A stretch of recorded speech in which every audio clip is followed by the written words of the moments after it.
We're honored to do it. They really wanted it badly, and they got it. Peter? President Trump, something completely different, but about a big viral social media trend over the weekend. How did you find out over the weekend that you were dead? You see that? No. People didn't see you for a couple days. 1.3 million user engagements as of Saturday morning about your demise. Really? You didn't see that? You know, I have heard, it's sort of crazy, but last week I did numerous news conferences, all successful. They went very well, like this is going very well. And then I didn't do any for 2 days, and they said, there must be something wrong with him. Biden wouldn't do them for months. You wouldn't see him. And nobody ever said there was ever anything wrong with him, and we know he wasn't in the greatest of shape. No, I heard that. I get reports. Now, you knew I did an interview that lasted for about an hour and a half with somebody, and everybody saw that was on one of your competitors.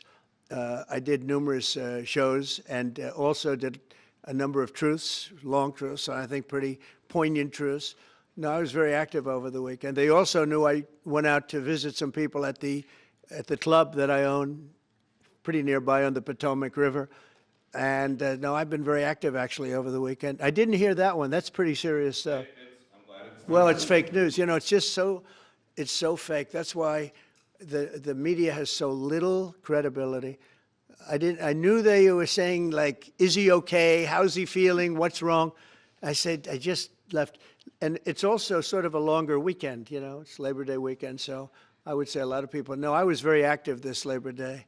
I had heard that, but I didn't hear it to that extent. Go ahead, Peter. something else. We know that this country has a huge problem with school shootings. You have said that you're open to sending the National Guard pretty much anywhere. Would you ever consider sending an armed National Guardsman to every school?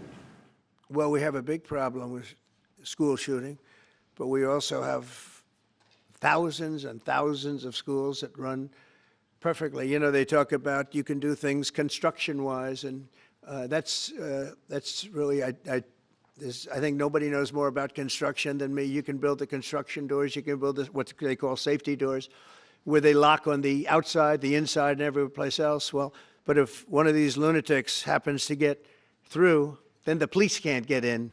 Then they're looking for keys all over the place, and it takes a lot of disadvantages to doing, spending billions and billions of dollars and actually making it safer in some way for some of these lunatics that we're dealing with. But I don't think so. I've thrown out the concept. We have great teachers that love our children. The parents love the children. Teachers love the children too.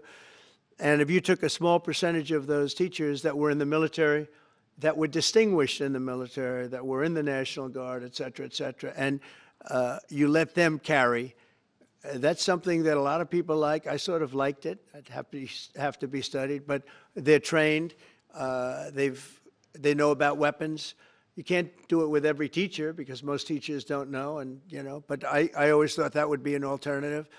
But it just, we've had a lot of instances. Other countries have also. They have different kinds of problems than we have, but we do have, there's something going on, and it's a bad thing. Yes, please. Have you spoken with President Putin in the past week?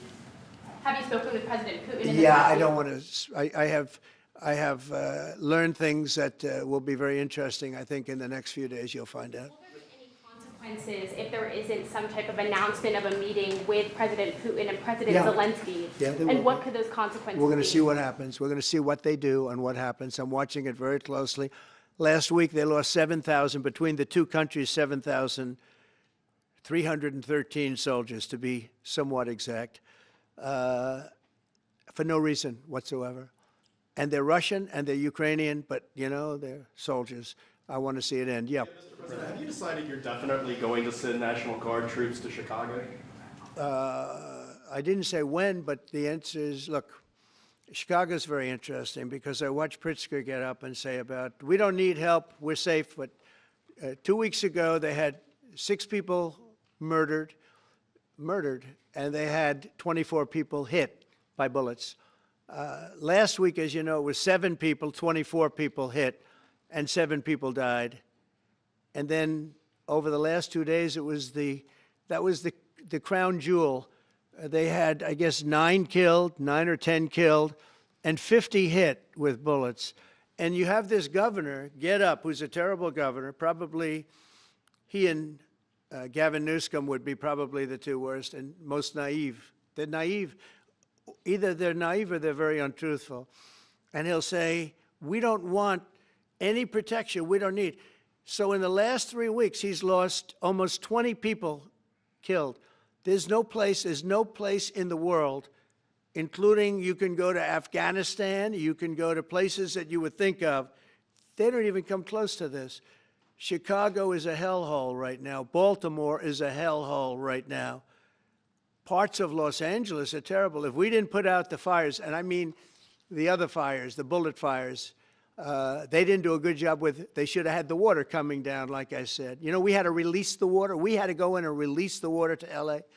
It's so badly run. But if I didn't send the National Guard into Los Angeles, I would be making an announcement today. I'd be talking about Huntsville, and I'd simultaneously be saying, by the way, the Olympics is not coming to Los Angeles. If we didn't do that, and even the sheriff, the top law enforcement person in Los Angeles said, we could not have handled it without them. So that's what he said. Make your mind up on Chicago, though? Well, we're going in. I didn't say when, we're going in. When you lose, look, I have an obligation. This isn't a political thing. I have an obligation. When we lose, when 20 people are killed over the last 2.5 weeks, and 75 are shot with bullets. So let me tell you a little story about a place called D.C., District of Columbia, right here where we are. It's now a safe zone. We have no crime. It's in such great shape. You can go and actually walk with your children, your wife, your husband. You can walk right down the middle of the street. You're not going to be shot, Peter. You're safe. Everyone likes you anyway. They probably wouldn't do it. But it's so dangerous. And there are people in this audience you've suffered greatly. There are people in this audience that have been mugged and hurt badly, and they don't want to talk about it. Maybe you were very brave in talking about it. You made quite an impression on a lot of people. I appreciate it. But there were other people in this room that have been hurt very badly just walking down the street in D.C. Washington, D.C. is a safe zone right now. It's a safe city. The restaurants are open. They're booming. You can't get a restaurant. New restaurants are announcing that they're going to be open.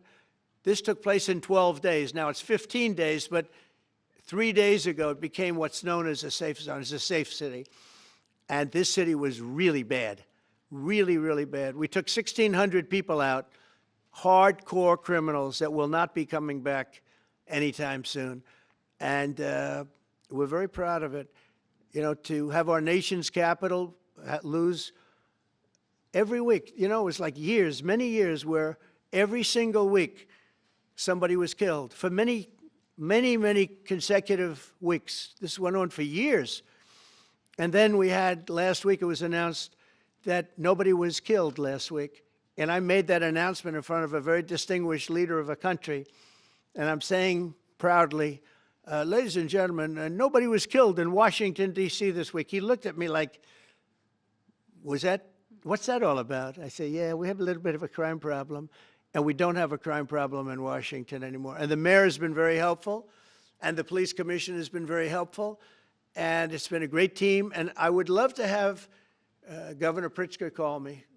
I'd gain respect for him and say, we do have a problem, and we'd love you to send in the troops, because you know what? The people, they have to be protected. I saw today on one of your networks, not a friendly network, except really the opposite, I would say, very unfriendly network. And they interviewed about 12 people on this morning. Most of them were African American, they were black. And they were saying, please, please, please let the president send in. These were people from Chicago. Please, we need help. We need help. We can't walk outside. We're petrified. If the governor of Illinois would call me up, I would love to do it. Now, we're going to do it anyway. We have the right to do it because I have an obligation to protect this country. And that includes Baltimore. I saw where Governor Moore was asking me to take a walk down the street of Baltimore. Well, Baltimore is a very unsafe place. It's rated number 4 in the city, one of the most unsafe places anywhere in the world.